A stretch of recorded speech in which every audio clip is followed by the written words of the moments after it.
Vamos então começar.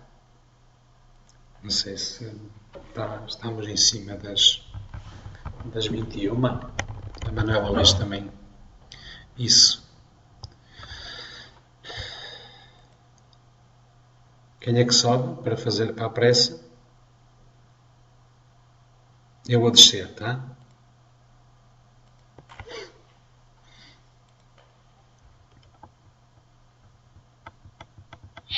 Olá, estamos mesmo, falta só um minuto.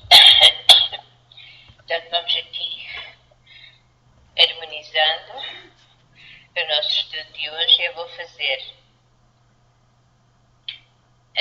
Mafalda, ouvir aos soluços.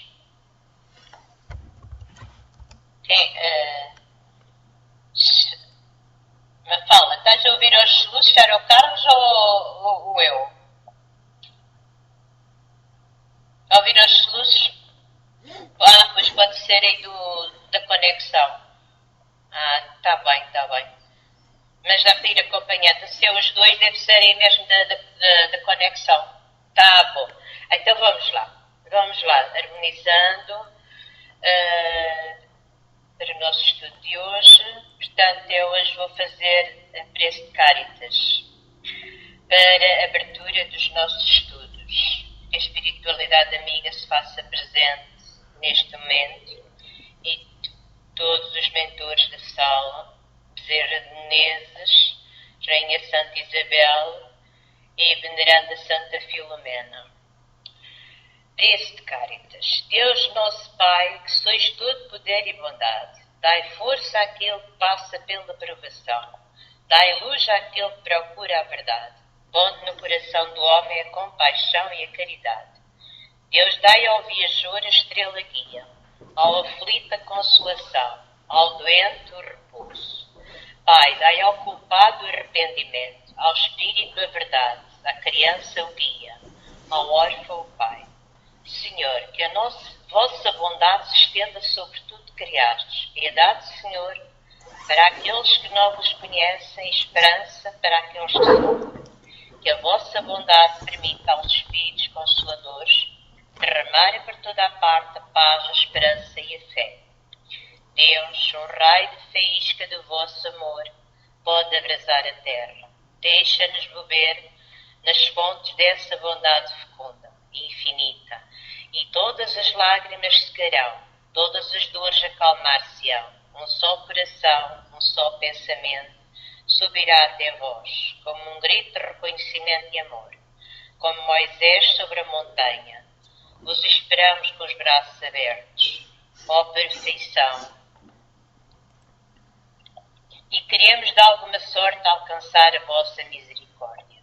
Deus, dai-nos a força de ajudar o progresso, a fim de subirmos até vós. Dai-nos a caridade pura, dai-nos a fé e a razão. Dai-nos a simplicidade que fará de nossas almas o espelho, onde deve refletir a vossa santa e misericordiosa imagem. Que assim seja. Quem sobe agora é o Carlos. Bem-vindo, Extra Flows. Boa noite. Passo para Carlos, ok.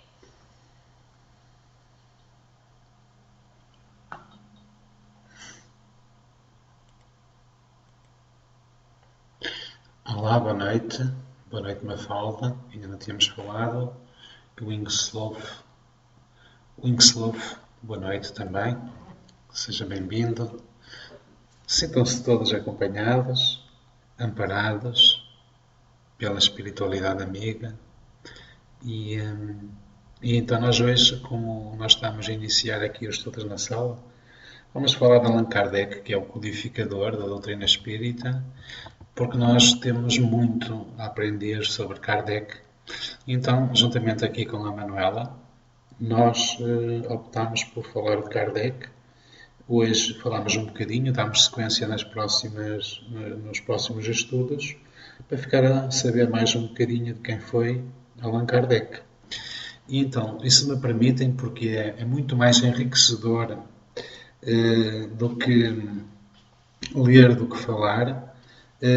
Nós iríamos então, eu iria ler aqui um resumo que está na parte final do livro do professor Rino Curti, que se baseia no livro de Henri Souza, que é o único codificador do Espiritismo, e ele faz um resumo muito completo daquilo que foi a personalidade dessa pessoa, desse nobre amigo, Allan Kardec. E então diz-me ele, eu passo a citar: Denisard Hippolyte Léon Ribail nasceu em Lyon às 19 horas do dia 3 de outubro de 1804. Filho de Jean-Baptiste Antoine Ribail, juiz, e de sua esposa Jeanne Duhamel. Passou a usar o pseudónimo de Allan Kardec em 18 de abril de 1857, quando publicou o Livro dos Espíritos pela impressora de Didier.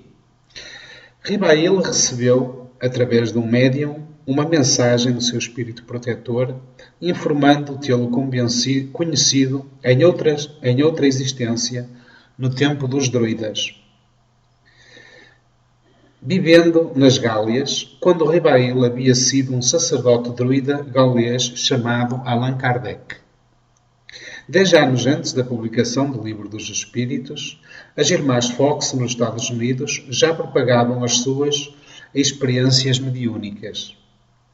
William Crookes, na Inglaterra, Charles Richer, na França, e sua ciência metapsíquica deixaram o mundo em pânico pela prova dos seus contactos. A mensagem da América só foi compreendida pela Europa graças a um druida reencarnado, Kardec, o codificador do Espiritismo. A infância de Denisard foi de uma educação na atmosfera correta e até severa, tendo o espírito de justiça e de honestidade sido-lhe inculcado pelo pai, homem de leis, magistrado íntegro. Os primeiros estudos feitos em Lyon até 1814. Devido à conturbada situação político-militar dos anos 1814 e 15, enquanto Paris estava ameaçada ou ocupada pelas forças aliadas contrárias a Napoleão, ele é levado para Yverdon, na Suíça, uma escola já muito conceituada. Sua vida poderá ser resumida em vários períodos. De 1804 a 1818, como aluno de Pestalozzi. De 1818 a 1824, como estudante. De 1824 a 1848, como pedagogo. De 48 a 54, o Homem Universal. E de 54 a 69, o período que dedicou à codificação espírita. Foi muito influenciado por seu mestre Pestalozzi, homem dedicado à educação, que foi o fundador da pedagogia filantrópica. Dedicou a sua vida a transformar a educação em uma alavanca para arrancar o homem do abismo e elevá-lo aos planos da inteligência. Essa época foi decisiva para Denisard, que formou ali a sua base para a vida futura de diretor do estabelecimento escolar e de autor de livros didáticos. A didática de Pestalozzi, um médico chamado Jérôme Jean Pestalozzi, é baseada na escola do universalismo, da fraternidade das crianças, que mais tarde se tornarão os homens de responsabilidade. Era um mestre severo e suave, justo e caridoso.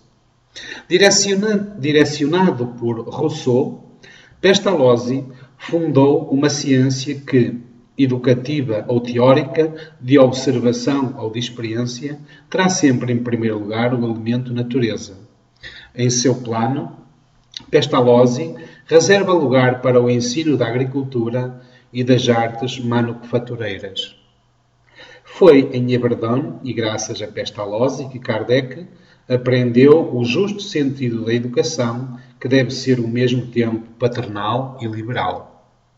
Sabendo-se que Pestalozzi era discípulo de Rousseau, temos aí a trama histórica das raízes do Espiritismo. A escola de Pestalozzi abre as portas ao mundo inteiro, passando por cima das diferenças de língua, de civilização, de raça ou de crença. Percebe-se a vantagem dessa educação, que inculca à criança o sentido da igualdade humana, da fraternidade e da tolerância. O apelo é para a ligação com a natureza, influência da doutrina de Rousseau com a exclusão do sobrenatural. Aí, pois, nessa família do coração, Kardec aprende os principais princípios morais que regem o Espiritismo. A condição especial de Allan Kardec leva-o ainda, aos 14 anos, a explicar aos seus pequenos camaradas, menos adiantados, as lições do mestre. O primeiro livro de Denis Rivail foi feito quando ainda não completara 20 anos. Curso prático e teórico de aritmética, segundo o método de Pestalozzi.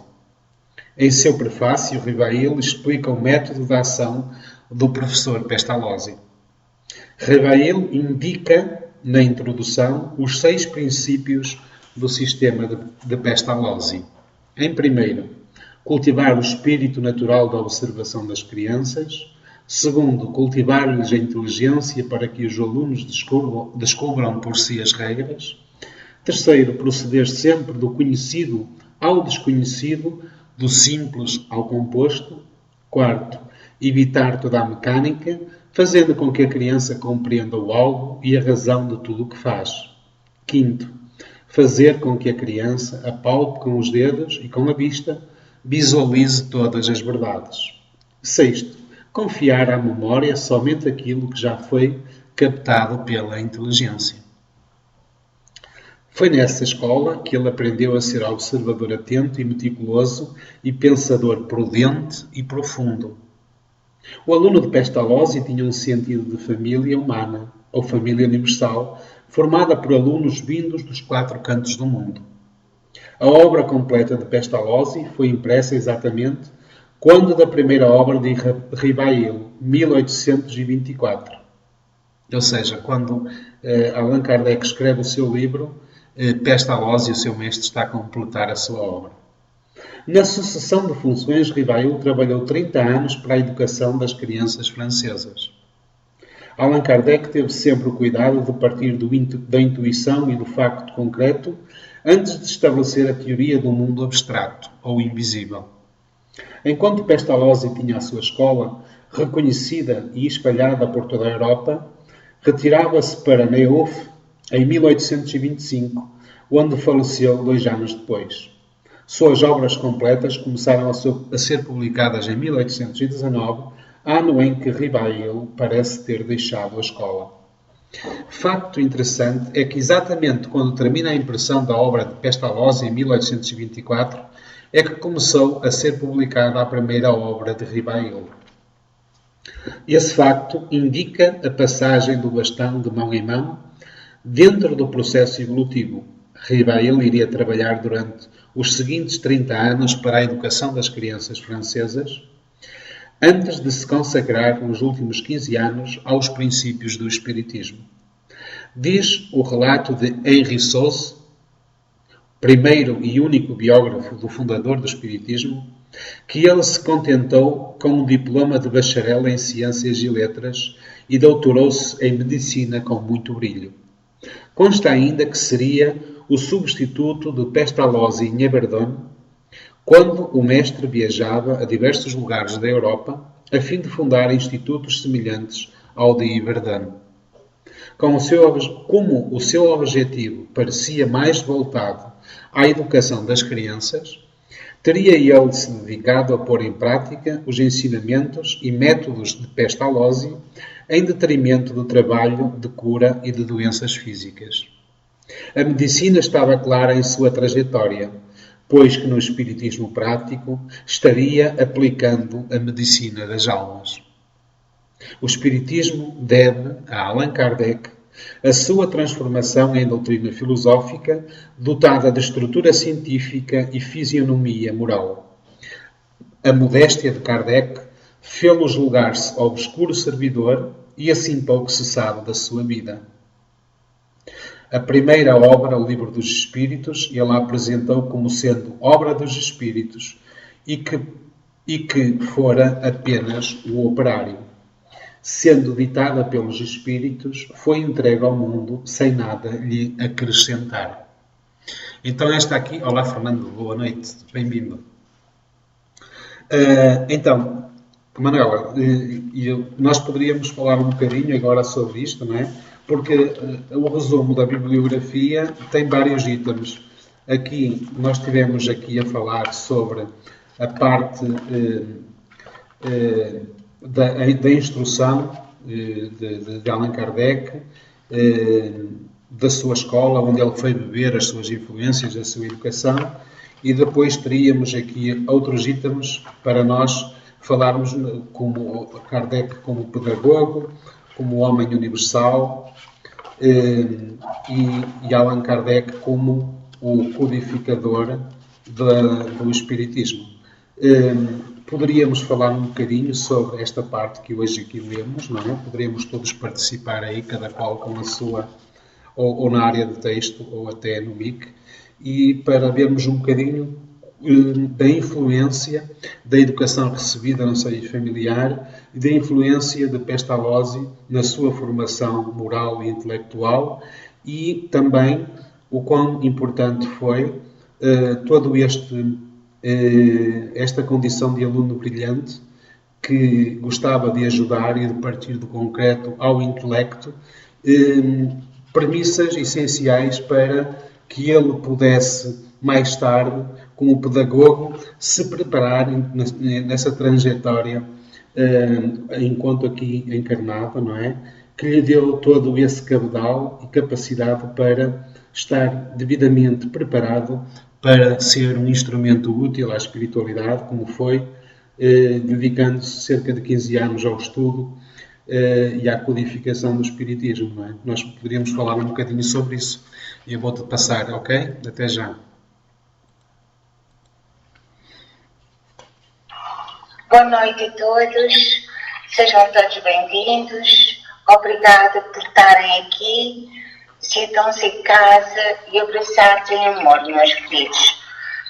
Ora bem, professor Revaio, ou Hipólito Leão Denizado Revaio, sabemos que foi um grande pensador, foi muito ousado para a época, foi um sábio filósofo, um clarividente, um médium espetacular, um excelente professor, muito conhecedor de todas as matérias, era uma pessoa muito culta, bem reconhecido na sociedade parisiense. Vivíamos na época do iluminismo, da plena idade das luzes, em que tudo estava muito empolgado. E todos nós que gostamos da doutrina e que veneramos o Allan Kardec, com certeza que noutras vidas também fomos também iniciantes na modernidade, na altura, se calhar na Idade Média e de antes, não muito bem visto, e foi com Allan Kardec que se desfez aquele preconceito de bruxo bom, se podemos assim chamar, para aqueles amantes do ocultismo ou de verem mais além, de estarem à frente do seu tempo. Allan Kardec foi um cientista, um professor Revaio, que codificou e que nos abriu as portas para a doutrina que amamos, consoladora, a doutrina consoladora que Jesus prometeu. Jesus prometeu que quando tivermos mais entendimento, e nós vemos 21 séculos depois, ainda andamos aqui tão cheios de dúvidas, agora vou sem dúvida, tão cheios de dúvidas e tão com tanto medo de falarmos daquilo que nos vai na alma, daquilo que nós gostamos e ficamos preocupados com o que os outros vão pensar. E às vezes no nosso quarto ou na nossa intimidade falamos com os entes queridos ou desejamos ser consolados numa altura, nos momentos mais críticos, mas não levantamos a bandeira para dizer assim: eu quero estudar, eu quero estar junto com os irmãos. Charlie, querida, obrigada, boa noite. Por isso, se somos todos discípulos de Allan Kardec, fomos também, de certeza, noutras vidas, seus companheiros de jornada, para depois, quando o seu tempo, renascer então esta doutrina muito consoladora, cheia de esperança, cheia de luz, e que está ainda a dar os primeiros passos. Portanto, para nós, Kardec é o pai, é o codificador, é o que nos deu um empurrãozinho, e como aos passarinhos, foi pai e mãe, como aos passarinhos que empurram os filhotes para altos voos. Ele confia em nós para que continuemos a sua grande missão de fazer a ponte entre os dois mundos.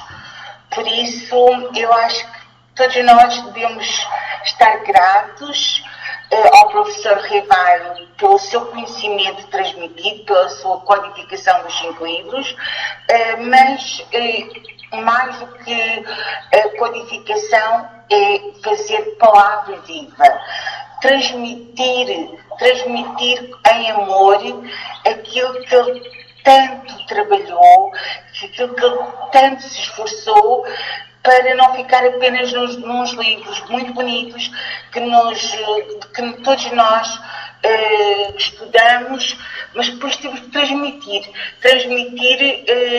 para todos os irmãos que a morte não existe, que aquele velho do Restelo, desculpa, Rosélia, não sei se tu conheces o velho do Restelo. Nós aqui em Portugal temos muita tendência de falar no velho do Restelo quando nos referimos a velhos mitos, medos, e falamos do velho do Restelo.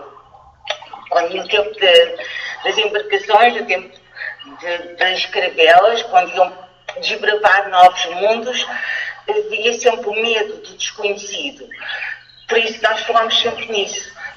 Temos essa tendência de ver do velho do Restelo. Agora somos nós que estamos a defrontar novos horizontes, mas com a luz e com o amor de Jesus, apadrinhados por Kardec, que vai sorrir com toda a certeza, por ver que o seu esforço não foi em vão, que tem tantos discípulos que querem continuar em cada encarnação a deixar o legado que ele nos ofertou com tanto amor. Alguém agora quer falar? Obrigada a todos.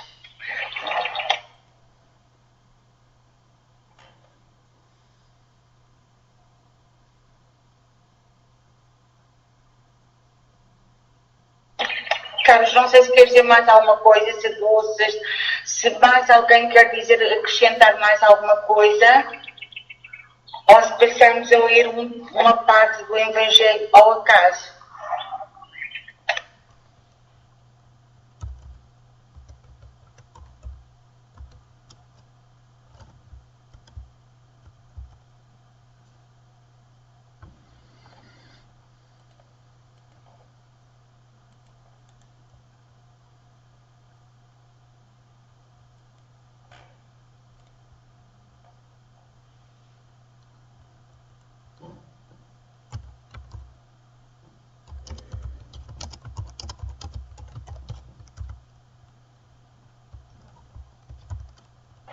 Olá, só um minutinho aí. Olá, eu tenho som? Boa noite, querida Manuela. Boa noite, Carlos, Dulce. Acabei de chegar em casa. Fernando, Wing. Seja muito bem-vindo. Mafalda, um abração. Elcimar. Oi, minha Cinderela, minha amiga de longa data. Seja muito bem-vinda. Eu cheguei, não sei do que Manuela está falando, só sei que está ali, né, tema de assunto, a biografia de Allan Kardec, mas para a Elcimar e a Cinderela, Cindy, tudo bem, Cinderela? A nossa amiga Manuela de Portugal, ela abriu essa sala para confraternizarmos, para nos encontrarmos assim aos sábados e domingos, é isso, né, Manuela? E das 19 às 19 horas. E para tirarmos dúvidas relacionadas à doutrina, para compartilharmos, né, conhecimentos, experiências. É isso, né, Manuela? Então, e você estava falando da biografia de Allan Kardec. Isso, tá bom. Então, deixa eu ver se tem mais alguns amigos aqui que a gente pode convidar, né, para conhecer a sala. Então, para confraternizar, aqui todo mundo pode falar, pode subir no mic, né, trazer as suas experiências, dizer o que significa a doutrina em sua vida, não é? É esse o propósito. Apesar de eu não ter conversado ainda com a Manuela, mas eu creio que seja esse o propósito da sala, não é?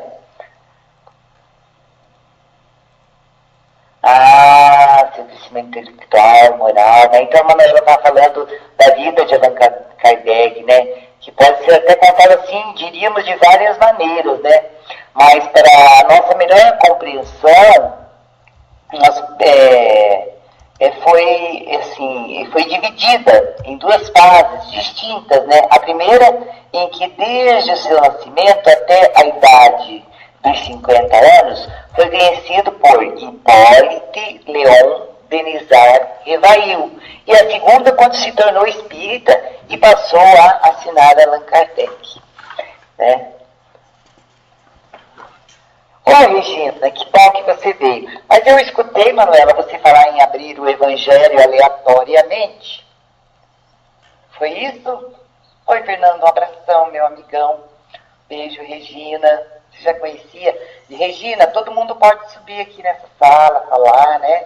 Contar suas experiências, falar da doutrina, o que significa a doutrina em sua vida. Então, você quer que eu abra, Manuela? Então, eu vou abrir o livro. Dê um ok aí. Eu vou abrir Estudando o Evangelho com Bezerra de Menezes, né? Que é o Evangelho segundo o Espiritismo, mas, assim, comentado, né, através da psicografia de Alda Maria. Vamos ver. Então, vamos lá. Vou abrir. Ao acaso. Vamos lá. Abrir. Bom, caiu no meio aqui, deixa eu virar a página. Caiu bem assim, ó. Evangelho, capítulo 15, item 3. Então, vamos ver qual é fora da caridade na salvação. Caiu bem esse pedacinho. Então, para não ler o texto todinho, estudando com o Evangelho com Bezerra de Menezes, ele pinça, né, um resumo do item 3. E o que nos diz o item 3? Toda a moral de Jesus se resume na caridade e na humildade, isto é, nas duas virtudes contrárias ao egoísmo e ao orgulho, em todos os seus ensinos. Ele aponta essas duas virtudes como sendo as que conduzem à eterna felicidade, humildade e caridade. Eis o que não cessa de recomendar e o que dá. Ele mesmo, o exemplo, orgulho e egoísmo, eis o que não se cansa de combater. Jesus, porém, não se limita a recomendar a caridade, põe-na claramente e em termos explícitos como a condição absoluta de uma vida futura. Então, vamos ver, isso está no capítulo 15, deixa eu ver quem foi aqui, que eu abri aleatoriamente, então agora eu tenho que procurar. Capítulo 15, deixa eu ver.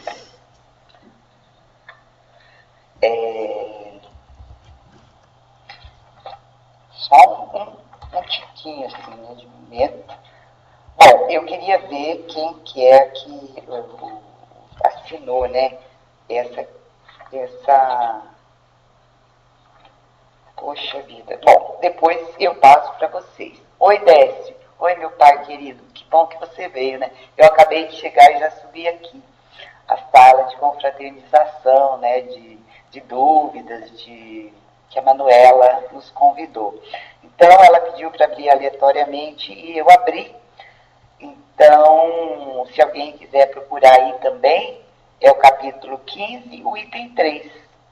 Caridade, humildade e virtudes que conduzem à eterna felicidade.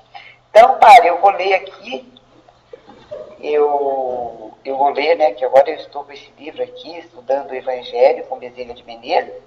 Aí, então, nos diz assim, eu li o trechinho resumido, né, do capítulo 15 do item 3. E aí, Bezerra, através de Alda Maria, ele nos diz o seguinte, que ensinando à humanidade a lei de amor, Jesus Cristo orienta que a vivência da caridade é condição indispensável à evolução do espírito.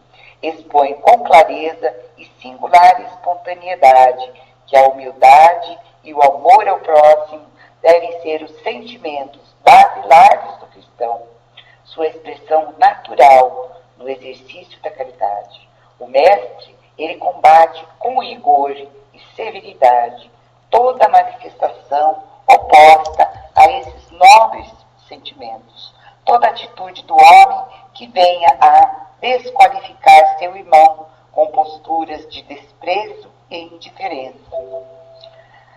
E usando sempre de recursos didáticos para ministrar suas lições de elevada sabedoria, o professor divino prescreve o exercício do amor ao irmão desvalido, seja qual for a condição em que se encontre, como imprescindível para o processo de evolução do espírito, que acontece com a transformação das energias desastrosas do egoísmo e do orgulho nas vibrações harmoniosas da solidariedade e da fraternidade. A atitude de descaso ante a condição sofrida do irmão demonstra o extremo egoísmo do seu coração endurecido quanto às dificuldades que lhe sejam no mundo, esquecido de que, se hoje goza de conforto, paz e equilíbrio, amanhã poderá ser abordado por situações semelhantes e então não prescindirá do auxílio e do amparo do outro. Fazemos parte de uma grande família, pois estamos todos matriculados na escola que nos prepara para ingressar em planos melhores, onde a vivência do amor encontra-se estabelecida, onde a caridade é o sentimento que reina em todos os corações, condição primordial para que o espírito se eleve a outros orbes.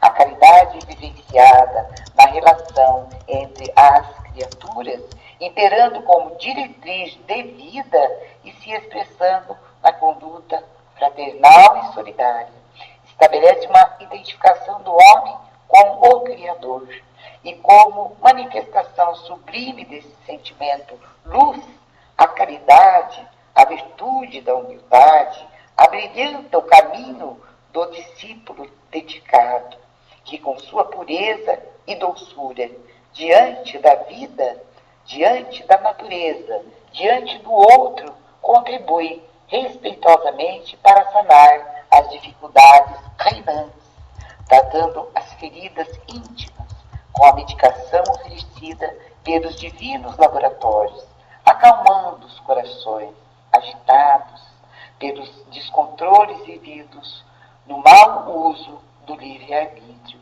amparando o irmão sem julgamento algum e erguendo-o com a mensagem do Cristo, não destratando em absoluto o próximo, que não traz em seus pensamentos as orientações cristãs da fraternidade e da compaixão, não desprezando o auxílio do próximo, que aparentemente ainda não dispõe dos recursos necessários à tarefa proposta, não interceptando a presença de irmãos que, num primeiro momento, tumultuam o trabalho, mas sim educando-os com observações de disciplina e respeito, e lhes oferecendo a oportunidade de optarem por colaborar ou não.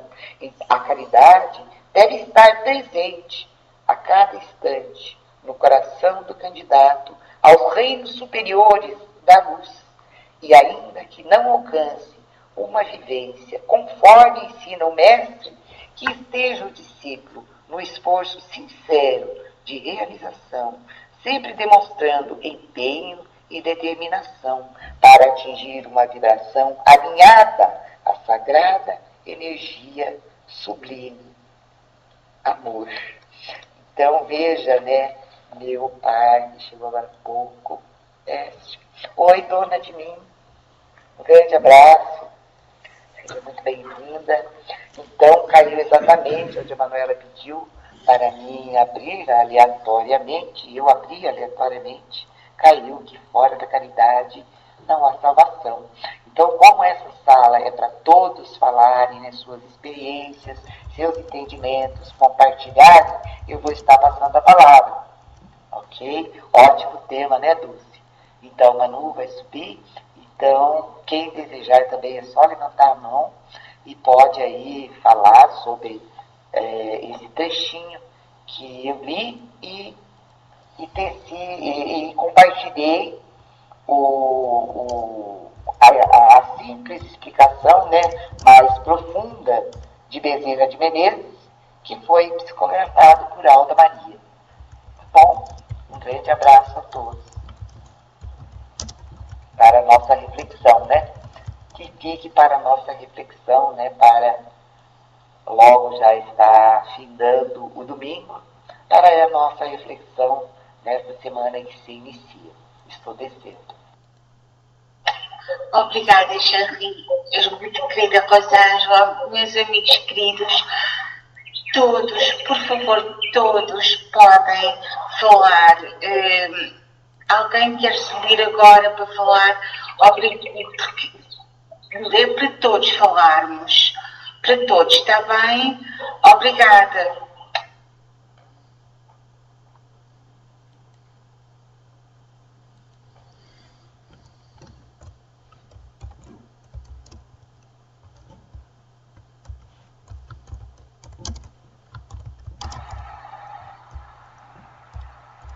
Boa noite. Eu ainda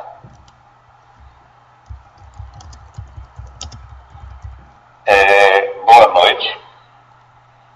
Interessante, Manu. Eu subo aqui para, de certa forma, parabenizar você, Carlos, que a gente já, não posso dizer que eu conheço, mas a gente já encontrou há muitos anos atrás, a Dulce, né?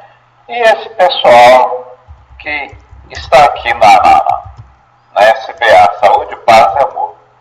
Uma sala nova, mas com propósitos extraordinários. Velhos conhecidos, né, Carlos? Então, Dulce também, Cinderela, Dona de Mim, enfim, o pessoal que a gente já conhece há muito tempo. Então, vamos dar essa força aqui para Manu, para esse pessoal da sala. E, sobretudo, a gente solicita a espiritualidade que dá a sustentação, né? E que vai continuar dando, que dê essa força. Um horário extraordinário que vocês estão. E, relativamente a fora da caridade, não há salvação, lida aí pela nossa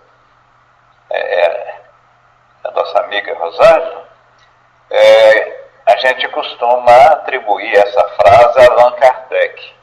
Mas não foi Allan Kardec. Isso aí foi Paulo de Tarso, em espírito, fora da caridade não há salvação. Inclusive, até Kardec, à época, falou que se fosse fora da igreja não há salvação, ele não ficaria no espiritismo, né? Não ficaria.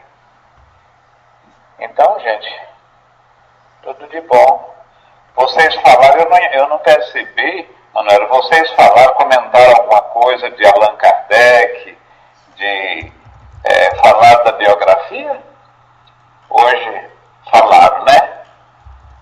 Falaram da biografia. Interessante. A biografia de Kardec é extraordinária, mas vocês... uma coisa que eu acho muito interessante, esse método pestalozziano, de Pestalozzi, foi que, inclusive, a sociedade da época bateu fortemente. Foi a partir de Pestalozzi que mulheres e homens começaram a estudar junto. Então, até então, eram mulheres separadas, aquelas saias plissadas, aquelas saias e homens separados, né? Homem e mulher não estudavam. Então, Pestalozzi, de uma forma assim bastante moderna, e Kardec deu esse sequencial, o que houve? Puseram estudar homem e mulher junto. Foi uma das coisas que, a partir de então, a sociedade não absorveu muito bem e enfraqueceu, vamos dizer assim, esse método. Mas é extraordinário, né, gente? Eu perdi, gosto muito, a gente sempre fala de Kardec, em Kardec, e todas as vezes que a gente ouve, a gente aprende, a gente, em cultura, né? A gente aumenta os conhecimentos. Seja bem-vindo, minha Silva. Beijão para você. Então a gente fica por demais satisfeito. E eu não sei, viu? Eu falo assim, eu me preocupo sobremaneira para não tornar, vamos dizer assim, aquela pessoa fanática, porque gosto sobremaneira do espiritismo, da doutrina, das orientações do que se fala. E fico muito satisfeito que agora em Portugal, aliás não é agora, já tem uns 8 a 10 anos, né, que o espiritismo está, essa pujança está crescendo. É o país europeu, né, que está mais crescendo. Então, sem ser Brasil, Cuba, é Portugal. Portugal está se tornando um país de um crescimento muito grande da doutrina. Ô, gente, suspende a mão aí. Muito bem, Carlos. Vamos ouvir. Um beijão em vossos corações. Tudo de bom.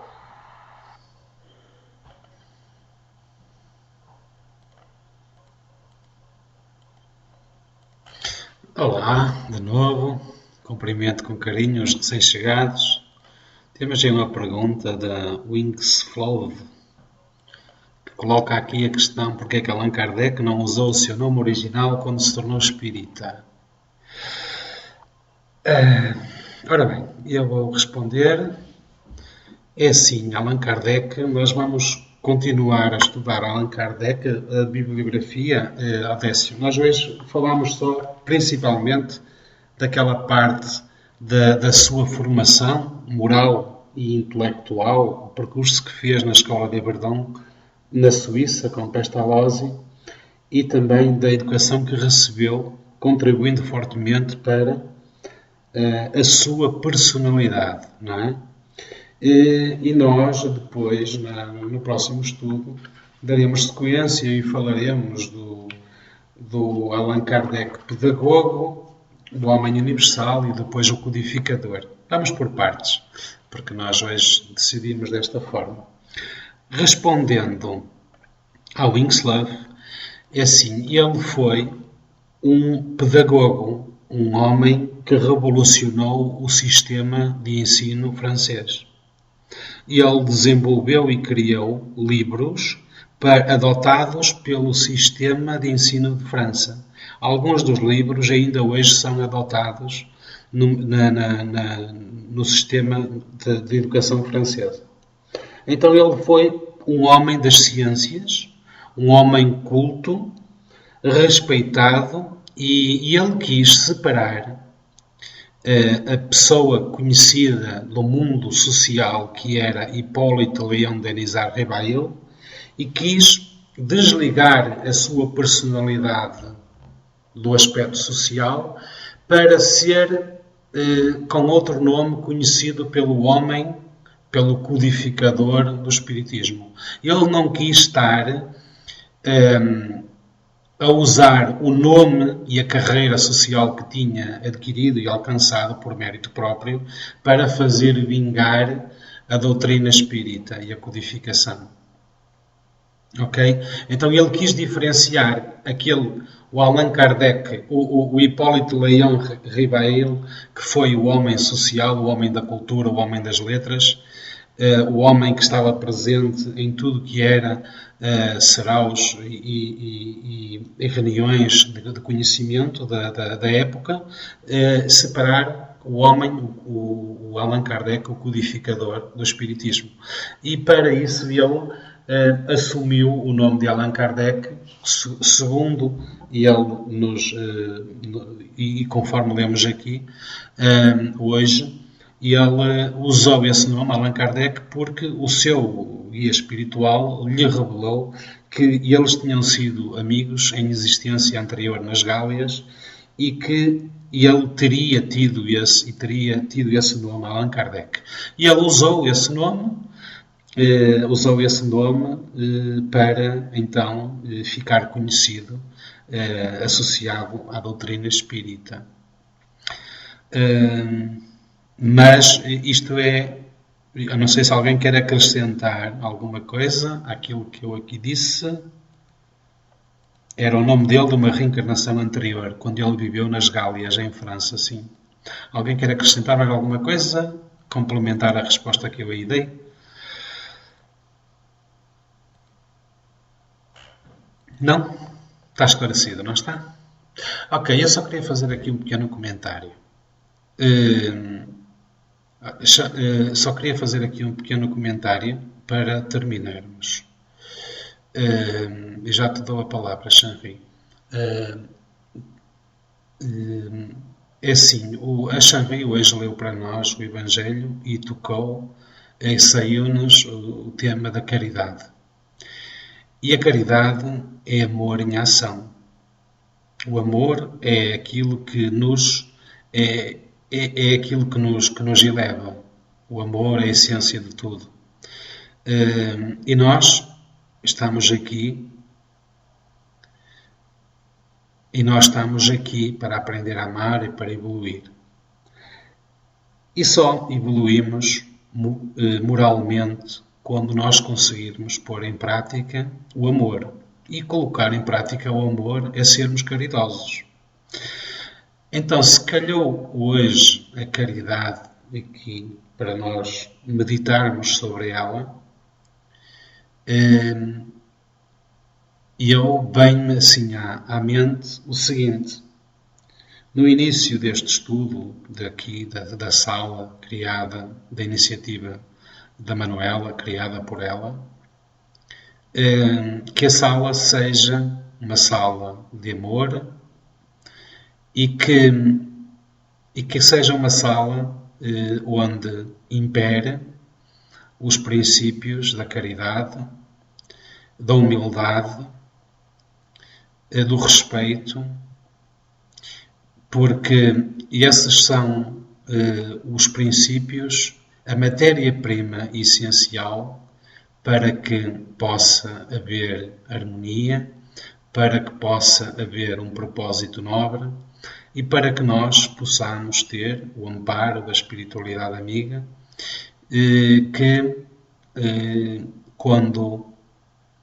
que está sempre presente quando estão presentes essas premissas fundamentais. A humildade, o amor, e então é isso. Fica aqui a ideia para que nós pensemos nisto, para que a sala seja de paz, de amor, e que nós consigamos pôr a caridade em ação, o amor em ação. Ok? A Shanri tinha aí levantado a mão, não sei se ela quer completar ou se era só para acrescentar que estava correto. Se alguém tiver mais alguma coisa para acrescentar, não?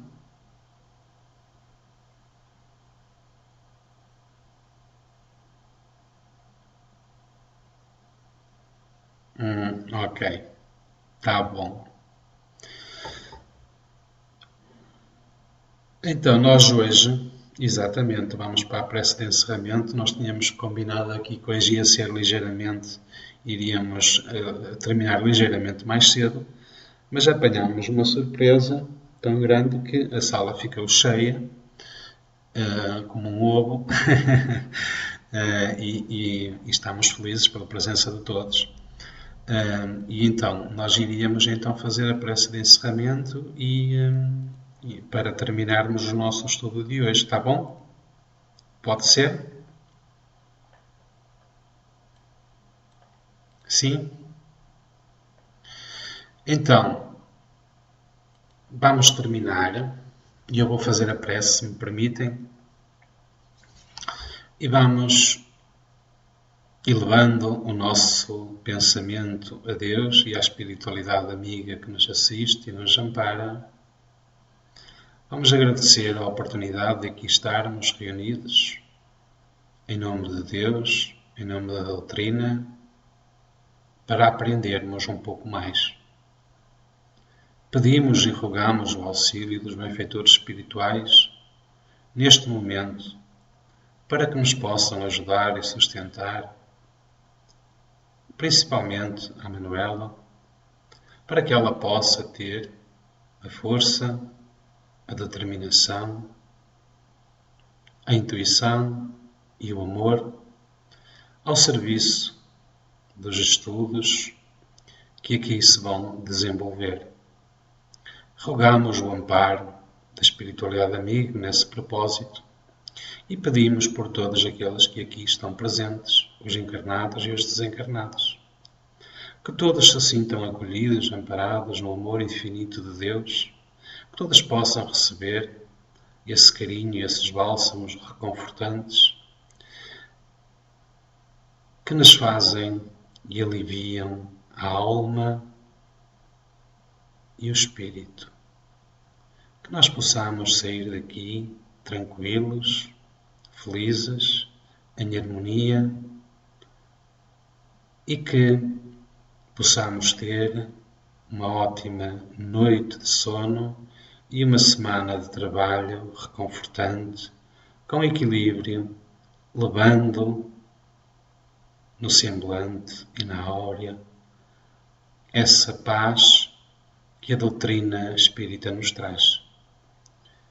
Que Deus e a espiritualidade amiga fiquem conosco hoje e sempre. Que assim seja. Graças a Deus. Manuela, o microfone é teu. Até já, amigos. Um abraço. Obrigada a todos. Jesus, derrame sobre nós todas as bênçãos, para que nesta semana, no desdobramento do sono, a gente se possa encontrar em fraterna reunião para aprendermos mais. Eu vou colocar uma música e calmamente vamos todos saindo, agradecendo a todos. Estaremos de volta no próximo sábado, às 19 horas no Brasil, 21 horas aqui em Portugal. Quem desejar tirar dúvidas, está o mail, está o Face, porque somos todos aprendizes de Jesus, somos todos aprendizes da doutrina e por isso nos reunimos em amor todos juntos. Obrigada a todos. Uma boa semana e que fiquem na paz de Jesus.